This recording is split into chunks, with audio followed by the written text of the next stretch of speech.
Hello everyone, welcome back to another episode of r/slash entitled people. In today's episode, Lady takes purse, goes through it, says she was just watching it. Karen Lady told me I was entitled for having a camper because I wouldn't loan her my heater. Karen wants me to control the behavior of customers. Before we get started, make sure to subscribe so you will never miss a video. So let's get started. Lady takes purse, goes through it, says she was just watching it. Weirdest thing. We're at a jazz festival sitting on the grass this weekend. A couple near us go to get food/drink. After a few minutes, an old lady, 80, behind them takes the woman's purse and moves it onto her blanket. Huh? My wife and I first thought maybe she was just a friend or relative. Then she starts going through the purse. She takes out the wallet and starts looking at credit cards and pulls out the cash. My wife, the saint that she is, goes and finds the woman and tells her about what's going on. Woman comes back and thanks the old lady for watching her purse. She slipped $20 to my wife when she left. Some people. Good for your wife and shame on the old bat, but who on earth just leaves their purse unattended like that? Exactly. I would never leave my purse unattended. Ever. I do not trust people. She should have taken it with her. Though I would have done the same as your wife. I hope the lady let someone know about Granny Bandit. A purse is always intended. Am I the only one thinking about the movie Dirty Dancing and how it was the old people who were stealing, not Johnny? Sylvia and Sydney? You can't go around accusing innocent people. And people wonder why some seniors don't have visitors in old folks' homes? Because they're nasty, mean, or thieving. That goes for any age, not just older people. I see more young people taking stuff that doesn't belong to them than I do older people. But who leaves a purse lying around at a festival? I mean, thieving old lady is a piece of work, but leaving valuables unattended is pretty stupid. Karen Lady told me I was entitled for having a camper because I wouldn't loan her my heater. It's been around 2 years, and I'm back. I guess you could call this half an update, half a new situation. I posted before about my sister and her husband pranking me relentlessly while we were camping together, and I bought a cab-over camper that kept me safe from their shenanigans. I used to not like camping much, but since getting the camper, I've enjoyed it quite well. I had solar panels installed on it and put in a small TV that I play retro video games on. My nephews love the camper too. So much that even my sister and Bill begrudgingly gave up tents last year because of how much their kids said they didn't want to sleep in tents anymore. I guess you could say they were the last in the group to do so. Rather than a cab over, they got a camper trailer since they have an SUV. Their friends all got campers before them too. Pretty much every single person who was in the yearly tent camping friend group now have campers of varying sorts. It ended up being like a keep up with the Joneses mentality. I got a camper, and then someone else did, and then someone else after that. And now it's all of them. I guess you could say it's more like we're all glamping now. But we love it. Until we hear one of the campers rocking at night anyway. That's when the earplugs come in handy. Even my mother, who previously hated camping and had forced me to go all those times just to babysit the drunks, now has a camper. She got a little one-person teardrop camper that tows behind her Subaru with ease. And she loves a quiet night laying in it and reading her favorite books. She mainly comes along for the sake of my nephews, though. Because she kept putting it on me before, and I called her out for it. My sister was initially a bit of a witch about the situation, though. She had some sort of crazy idea that she was in charge when we went camping, and my Bill just went along with it, to which I called him a tool. Well, once the camper craze hit, the following summer it was half campers, half tents. And my sister told me it was all my fault that things had changed. I told her to stop acting like she was half her age and move on. Besides, this only started because I just wanted peace and had to buy a camper just to get it. Had they respected me instead of treating me like a target, maybe things would still be as they were. She tried to argue further, but I threatened to make a spectacle of the situation if she didn't let it go. Later, I heard it was quite a scuffle between my sister and Bill when he finally said they needed a camper too. Boy, do I wish I could have been a fly on the wall for that. But it worked, because now they have a small camper trailer. An 80s model, I think. Bill bought it with some damage and fixed it up himself. Though unlike me, they don't allow video game systems in their camper. So the kids come to me a lot. Near the end of last July, my sister asked me to set aside time off work to go on one more camping trip in early September before school started for her kids. And I agreed, albeit reminding her that I wanted no pranks done to me. And she made it pretty clear she was still unhappy I'm a spoil sport about it. But what could she do? It didn't end well for her after making my last post. None of the people in the group have tried to mess with me while trying to reclaim their frat youth since they were called out as bullies 2 years ago. Funny thing is, having campers now is actually making them act a bit more their age when they drink. And I'm pleased to say I haven't seen any of them so crazy that they're running around in their underwear and yelling out random nonsense anymore. But they still say and do stupid shit. And while I don't enjoy those shenanigans, I do like the drinking games, the campfires, the barbecue, the marshmallows, etc. It's a nice escape from my home life. It was getting chilly early last year in our area, with fall making its way in a little sooner than expected. So the last few days before school started, we had mild rain and temps in the mid-60s during the day, and even colder at night. Fine with me, I have a propane buddy heater, so I wasn't cold. But bragging about the heater was what drew in a wild Karen. I'd never before met one on this level. I mostly just read about them online, but by God, she was just like the ones I've heard so much about. She didn't really have the Karen look though. She had long shoulder-length brown hair, maybe late 30s to early 40s, and was a bit thick. But man, did she have a mean look about her that just made me want to turn and go the other way.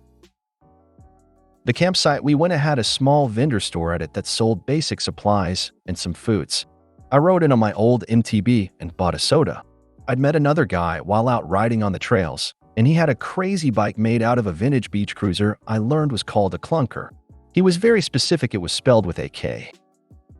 And he told me he builds clunkers for fun out of his garage and gives them away. We were having fun talking about bikes, but then we started feeling the soft patter of rain, and the evening chills were coming in. The guy I rode with said it was going to suck sleeping that night since he was camping in the canopy of his truck. I remarked I'd be warm because I have a portable propane heater, and how I just need to turn it on for an hour before bed and I sleep nice and toasty. Then some lady I'd never met before stepped in front of us and asked me about my heater. I quickly described what it was, how much it was, and where to get one before moving along. But this woman started following me. I locked my bike and then ended up face to face with this lady like when Victor turned and was face to face with the corpse bride. She was suddenly asking to borrow my heater and coming closer at the same time. I got really awkward and tried to get her to let it go, but being polite got me nowhere. The lady kept stepping in front of me and was whining about how it was colder and wetter than expected, and she and her kids couldn't go home for 2 more days. I just told her sorry and ran around her to my camper. But she kept following and was berating me that I have no compassion for a mother. Inside the camper, my 2 nephews were in there playing Mario Kart Double Dash on a GameCube I'd brought, and the woman instantly became furious about my setup. She refused to let me close the door and yelled that I might as well just be at home if this was the kind of camping I'm doing. Then she actually tried to force her way in while yelling something about me being entitled, and had it too good while her kids didn't hardly have anything. I blocked the way in and nearly shoved her out with my foot. Now enter my mother. She's a bit of a Karen in her own right, but most definitely a mama bear too. She saw enough of what happened to interject before I got the chance to push the lady out. My mother yelled at her to get away from her son and grandbabies. The 2 of them had an epic screaming match that my sister soon joined in on, until a few more people in our camping group showed up and began laying into that lady too. Realizing how outnumbered she was, the Karen took off. She didn't bother us again. And one of the guys in our camping group was kinda upset by that because he was keeping a super soaker loaded and ready in case she did come back. I did see the Karen a couple more times around the area, but she avoided eye contact. I did see her campsite while riding my bike, and she had an okay-looking tent, but her kids really didn't look happy. I don't know what her story was, or why she was stuck there. Maybe she was temporarily without residence or something. I don't know, but I do know that she went way too far before when trying to get into my camper. Her problems weren't mine to solve. Sadly, I didn't notice till right as we were all packing up to leave, but the tires on my bike had been slashed. I couldn't prove it was the Karen, but I'm pretty sure it was her. I fixed the bike easily enough. Just needed new tubes and tires. But I was still mad. RIP that bike though, because my neighbor's son who just got his driver's license ran it over last November. It was old anyway. My BIL gave me his old MTB to replace it, and I saved the new tires I bought for my old one to put on it. I waited all this time since the incident to post because I figured my sister would go looking here right away. Don't know whether she did or not, but it's here now. If you had loaned her that heater, you would never have seen it again. Yeah, I thought the same. Never loan things to strangers. People get upset about the weirdest things. You're camping wrong. Like, even if you believe that, how does it affect you in even the slightest way, crazy lady? You're camping wrong. Give me your heater so I can camp wrong rather than you. Wow, dude, I would have shoved her hard if she had tried to force her way into my dwelling. Good on you for having control. Oh my gosh, I remember your story. Nice to hear from you again. Karen wants me to control the behavior of customers. I work at a large storage facility. We provide carts for customers to move their goods as a courtesy and keep them evenly distributed between the two entrances to the building. They are available on a first-come, first-served basis. As I was doing my daily facility inspection, I got a call from my coworker in the office asking me to come speak to a customer because they had an angry confrontation with another customer. My immediate reaction was, so what? Mediating disputes between customers is not in my job description. Regardless, I took the elevator down to the back entrance where the argument occurred and talked to the customer back there. She explained they were using all of the carts to transfer goods between their new unit and their old unit, and when another customer had asked for one they currently had goods on, she had let them know that more carts were in the front of the facility. This triggered the person asking to start screaming. The phrase, "Why should I have to?" featuring prominently in the story. Screaming lady's husband got aggressive, so the cart-using customer's husband asserted himself without violence, and the other guy decided to go to the office and make it our problem. I get to the office and ask the Karens what happened and immediately recognize the husband as someone that has thrown a tantrum over there not being a cart available for him immediately when he arrived a few months ago. They share their side of the story, which also features the words, "Why should I have to?" in the same events, but casting my other customer and her husband as dangerous and psychotic potential murderers.